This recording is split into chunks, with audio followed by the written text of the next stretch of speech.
Welcome back to the channel, lads and ladies, and welcome to story time. So, this is Kingdom 2 Crowns, and I'm playing on the Asian Adventures version of the game.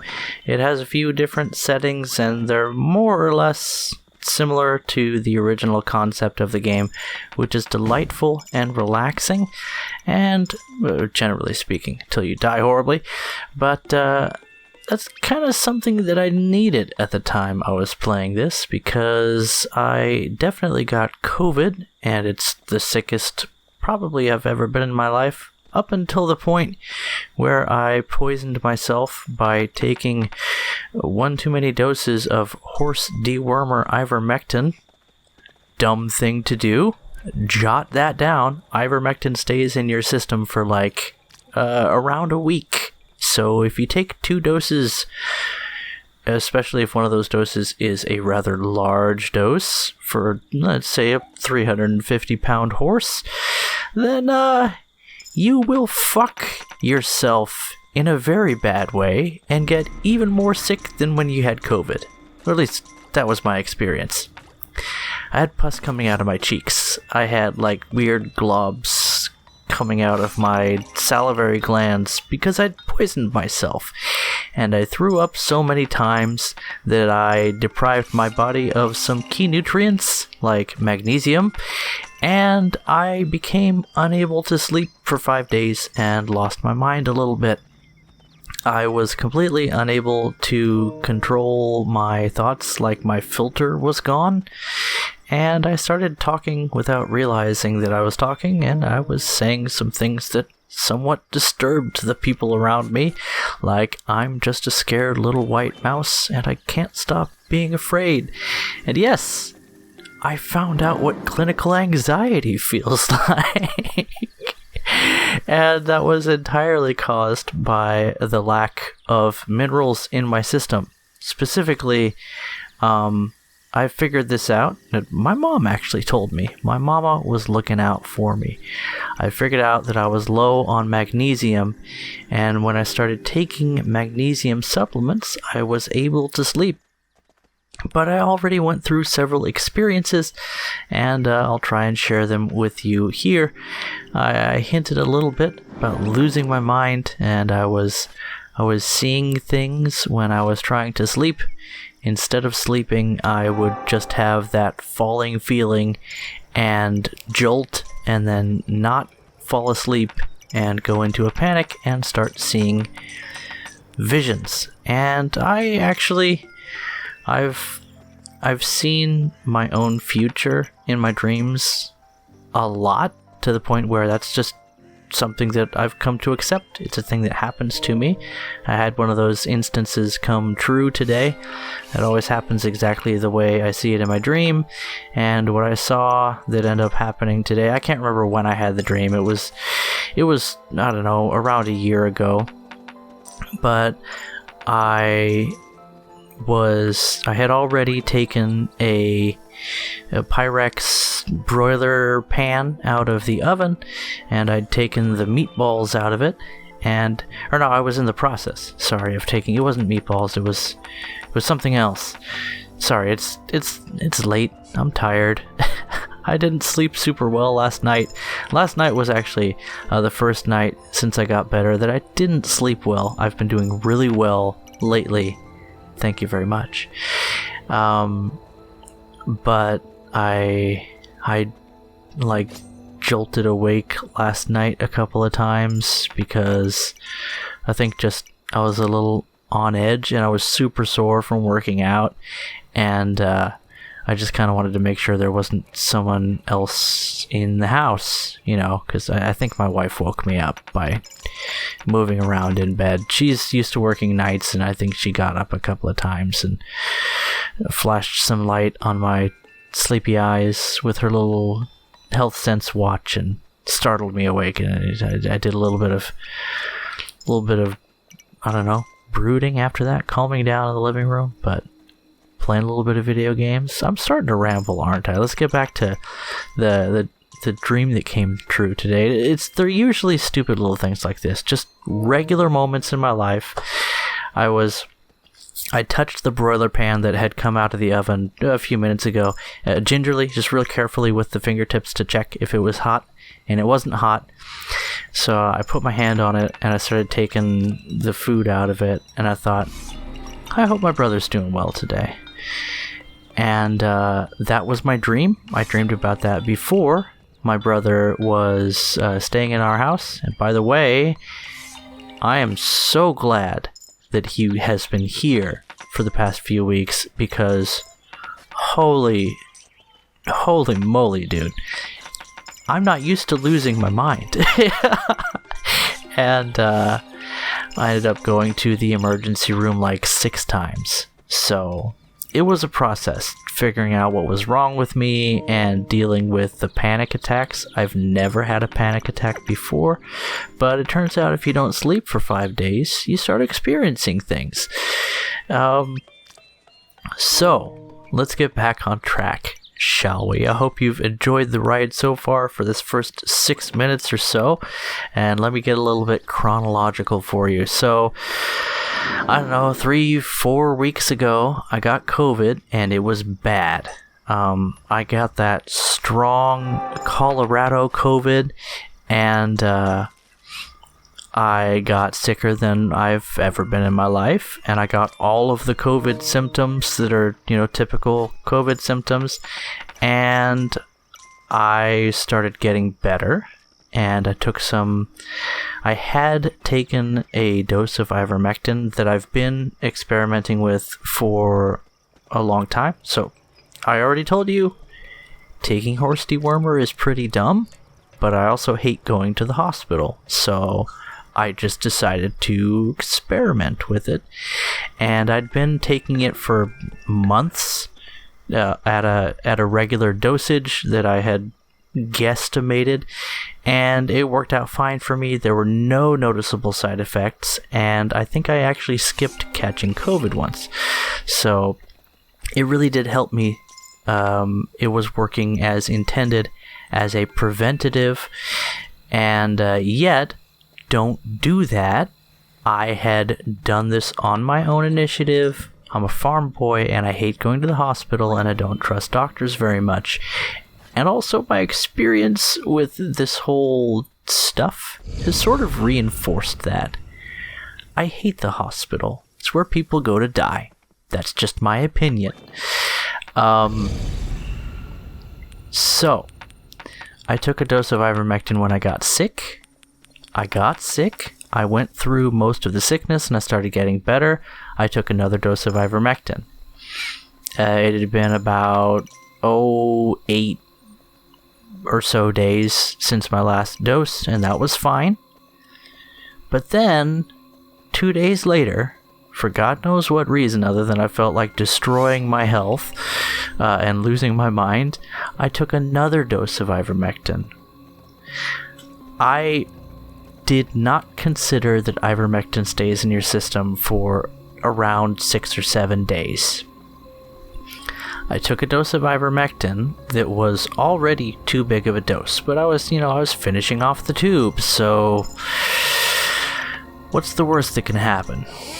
Well, the worst happened, I think, and that is I got very, very, very sick. My body acted like I had been poisoned, and I started feeling like I needed to throw up, and I usually am not I don't throw up. I pretty much don't throw up. I threw up continually, and I would feel a little bit better. Like, you get that like adrenaline hit after you throw up, and a little bit of, I don't know, like feel good drugs from your pituitary or whatever. And I still, like minutes later, I would feel like I needed to throw up, and I would just throw up whatever was in my stomach. So I was drinking lots of water. I was throwing up a lot. I probably threw up over the course of 2 days. I probably threw up about 40 or 50 times. That's a lot. That is way more than your body is designed to throw up. And I was also, again, like excreting these little globules in my saliva. That's another sign that you're fucking poisoned, dumbass. And eventually I got 2 meth pox on my face. I call them meth pox. It's where toxins accumulate in your cheeks, and then they form little pus pockets. They're not the same thing as a zit. A zit is like based in one of your pores, and an ingrown hair is based around, a hair follicle. But those meth pox, they just kind of kill a pocket of cells, and then the pus just kind of builds around that general area. Because I guess your body sort of flushes your poisoned blood into certain parts of your body, so you can squeeze it out or whatever. Praise the Lord for this unique and brilliant design that human beings have. But I was very sick and I was poisoned, and I ran out of some essential minerals in my body. And I stopped sleeping for 5 days, and then I got crushing anxiety attacks where I just couldn't feel anything other than pure panic. Like, my heart rate went through the roof. I couldn't relax. I definitely couldn't sleep. And my first night where I was, low on these essential elements, I tried to sleep.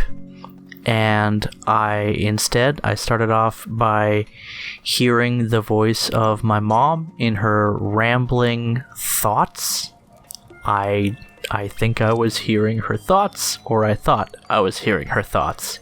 You take your pick. But my mom has heard my thoughts before, and I think I heard her thoughts. And it was actually really comforting me in that time to hear my mom thinking about me. And I had already told her that I was really sick and I didn't understand what was happening, but I was on her mind. And I'd already told her that I had COVID, but this was like after I was getting better. I got sick again.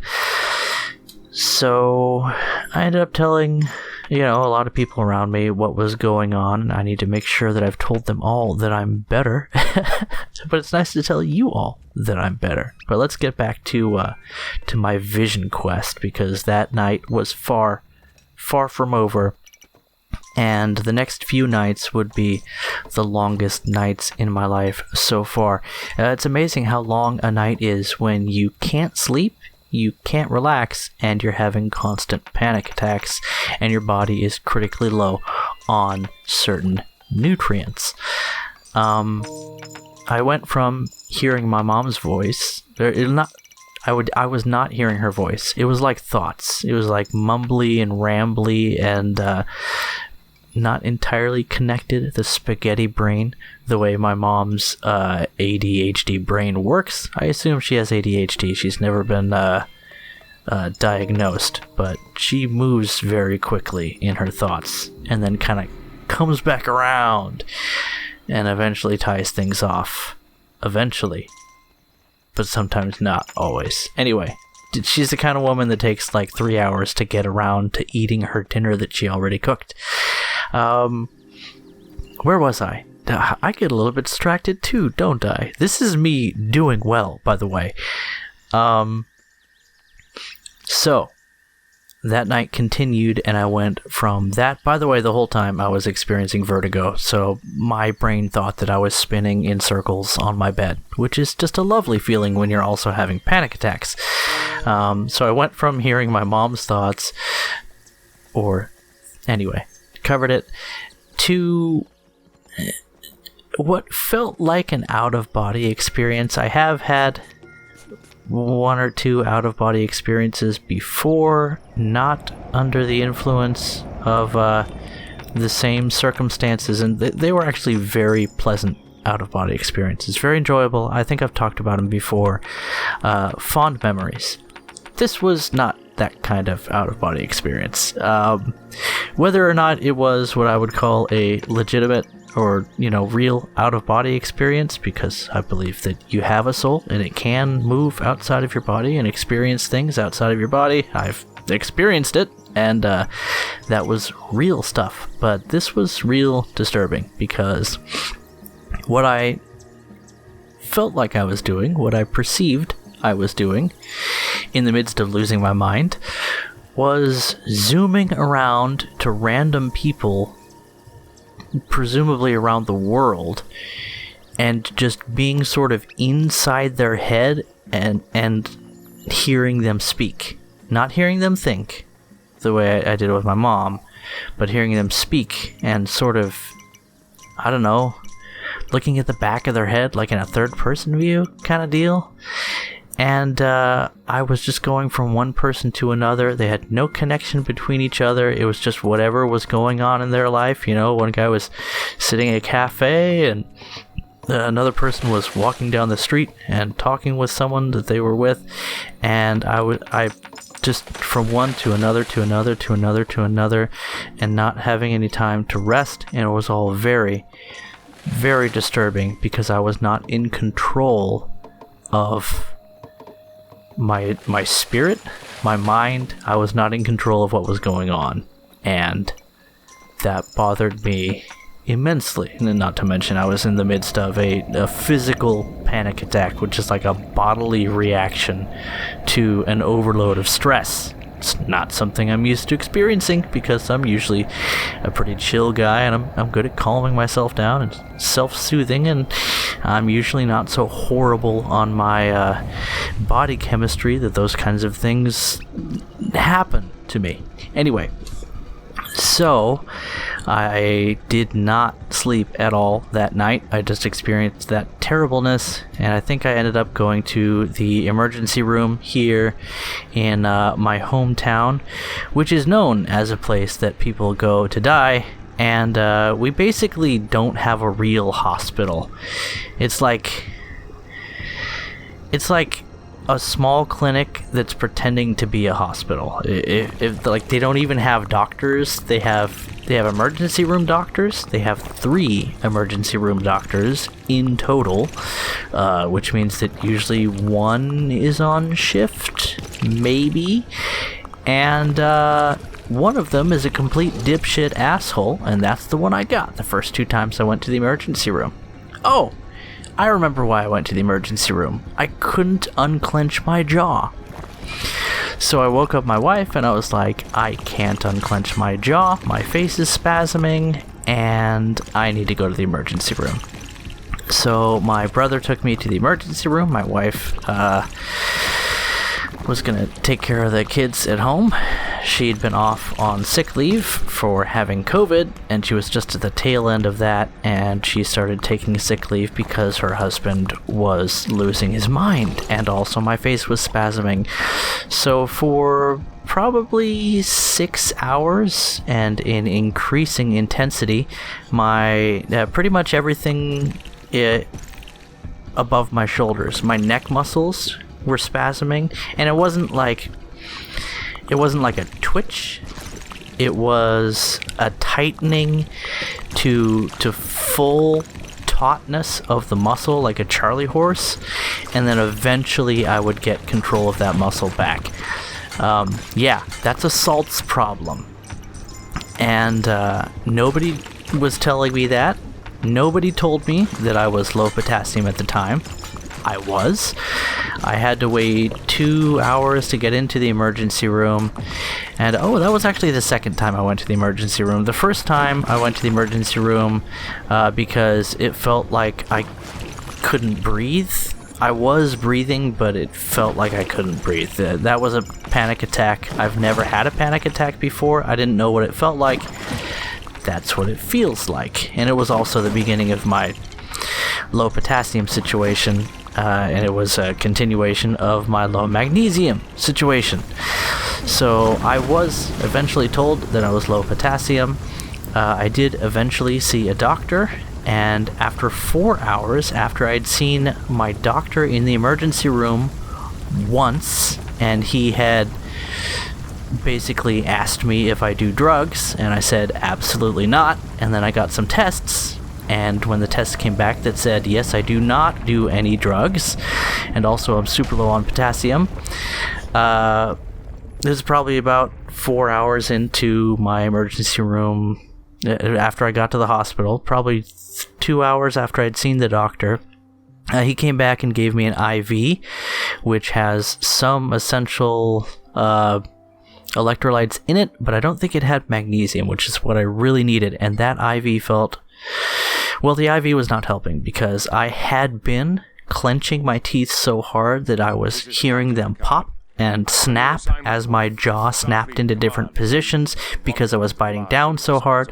Luckily, my enamel is strong as fuck, and I did not actually shatter any of my teeth. I did break off some of the edges a little bit, and I made these little flakes of enamel that were floating around my mouth for a while as I was, grinding. I wasn't really grinding as much as I was just biting down as hard as possible, and then my jaw was kind of popping around in response to the pressure, and I actually caused some bruising in my gums, and I slipped a tooth, which means that it kind of turned sideways, and the roots of the tooth punched a hole in my gums. Like, that's the kind of trauma I was going through here.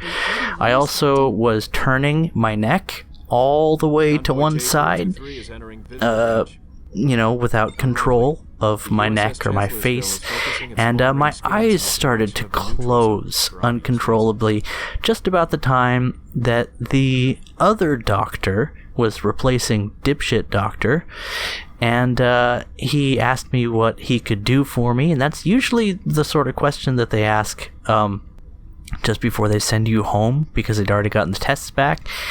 And I said, I said, do you see how I'm looking away from you right now and my eyes are shutting and my jaw is clenching? And I said that, through clenched teeth.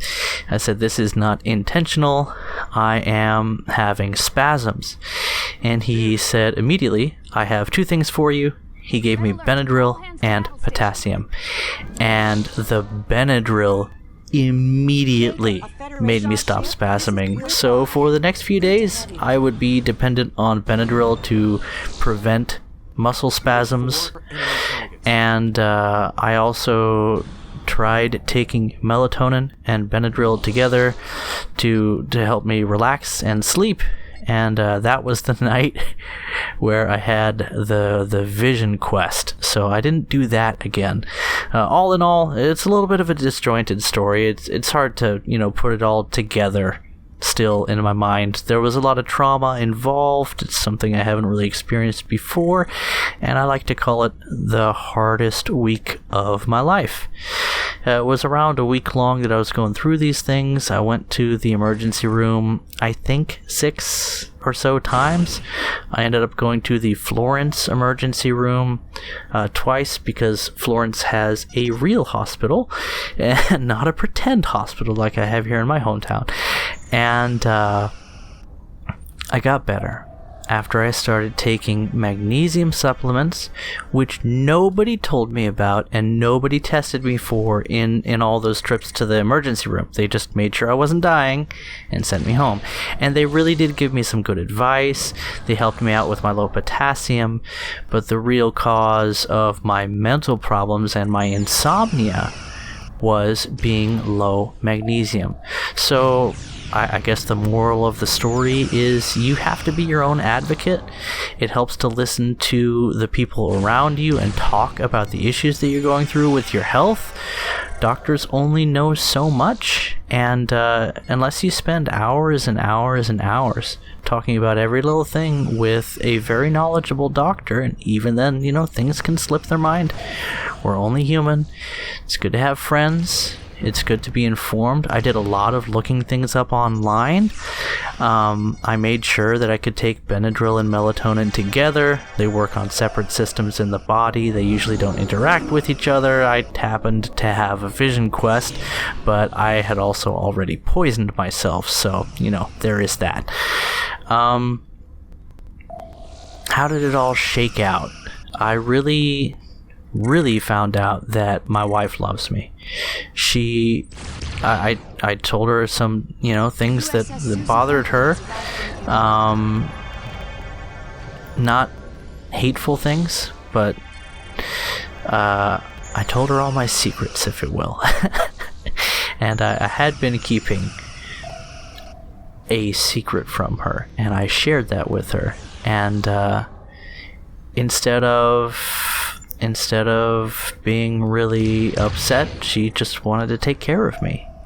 and she stayed with me. She did everything she could to support me, and eventually she had to go back to work, but she was caring for me when she got home, and when there was nothing that anybody could do to comfort me, she was there trying to comfort me every time. And I really, like, I'm a Christian guy. I am used to relying on God to support me and to guide me, and I felt like he wasn't talking to me at the time, and I think he wasn't, because he didn't need to say anything to me. He didn't need to rescue me. He let me go through that experience, and it has become a priceless experience for me. I have never before understood anxiety, like clinical anxiety, where you cannot control how you feel. You cannot calm down. You cannot relax. And I have friends that have dealt with anxiety and people that I love, and I didn't understand that at all. I understand something of that now. I'd never lost my mind before. That was a very enlightening experience. In fact, in the book of Job, Job suffered many things that are far beyond what I experienced. But also, he says, when speaking to God about his experience, he said, "I seek rest in sleep, but instead I am terrified by visions." And it is my honor and it is my pleasure to have gone through that experience. It was a horrifying and uncomfortable experience the whole time, but I found out who loves me. And I understand now, through experience, things that I could never be taught. And I really value that. Guys, look after your health. Look into your diet before things go wrong. Keep your electrolytes where they need to be. Your body's going to talk to you when you need stuff. And food that doesn't normally taste good is going to taste fantastic when you need what's in that food. Eat real food. Eat plants. Eat organic when it needs to be organic. Some things don't have to be organic. Like, you don't have to get organic cabbages, because they don't really put many pesticides on them and stuff. You don't need to get organic citrus, because don't eat the peel. All of the pesticides tend to accumulate on the peel because they have a very thick peel and they don't end up absorbing things the way, say, apples will. You need to buy organic apples if you live in America. We put a bunch of poison on our apple trees, unless they're organic. But, I got a bunch of supplements that are really good for me. I've been watching YouTube videos by Dr. Berg, who is a fantastic nutritionist who teaches people how to eat healthy and thus be healthy to the best of their ability.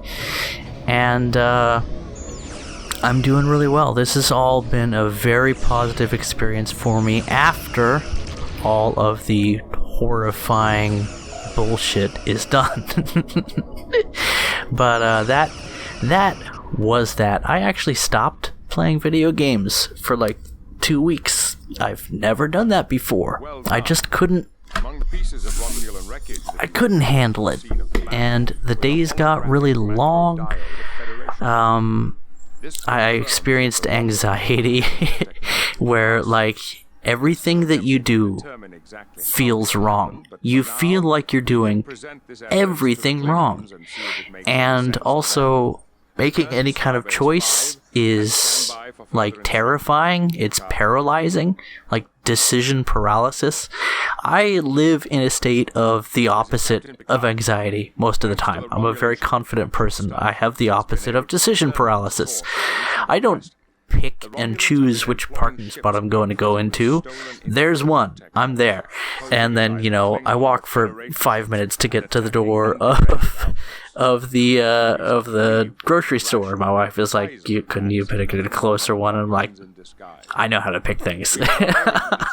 I mean, I picked her, so at least, I do generally know how to pick things. But instead, what I was experiencing was decision paralysis. Every decision feels wrong. Like, I'm standing there washing dishes at, 4 a.m. because I can't sleep, and it feels worse to try to relax than it does to do something.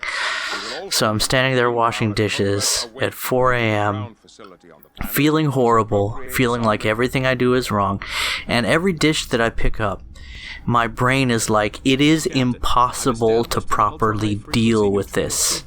And I just have to be like, my feelings are wrong. There's one thing that I can do. I don't care if it's wrong, or if it doesn't work, or if it's not the best way.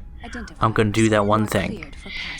And seriously, for entire nights, when I was suffering this stuff, minute by minute, second by second, I would just find one thing that I can do, and I would do that. Picking up things from off the floor and putting them to exactly where they belong. Weird, obsessive things like that I've never experienced before. And I got through it. And I had never experienced any of that before.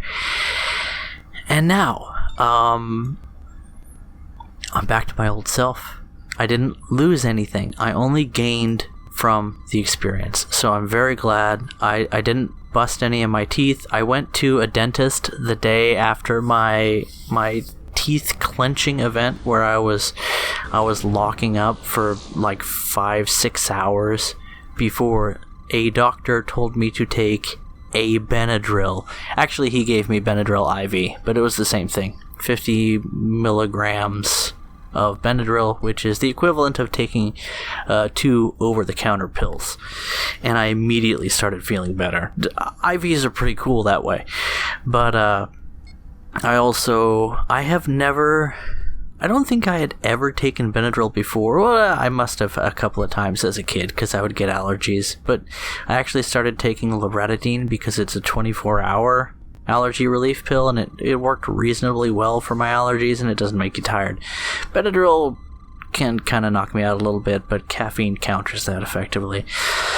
So, yeah, I found a fantastic value of Benadryl in preventing my face from locking up so hard that I almost burst my teeth.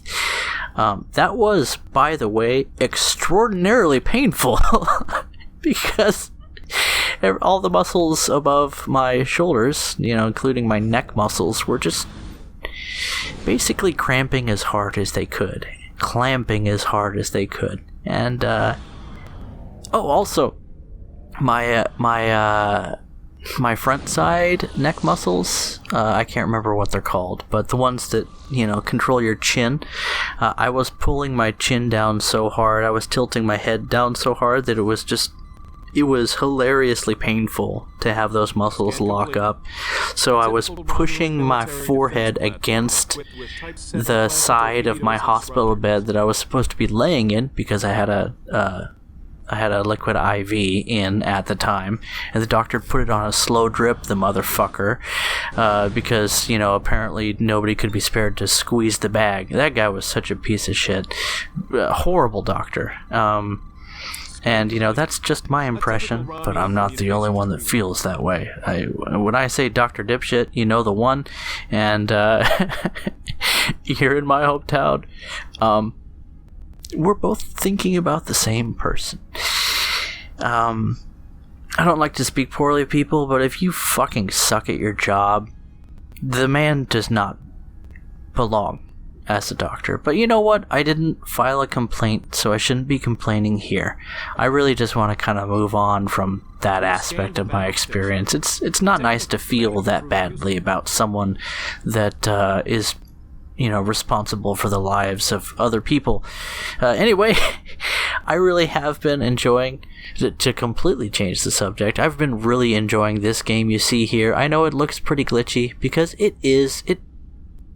It barely runs on modern computers, but thanks to the good old folks at goodoldgames.com, that's GOG.com, GOG.com, the game does run. And this is Star Trek Starfleet Command 3.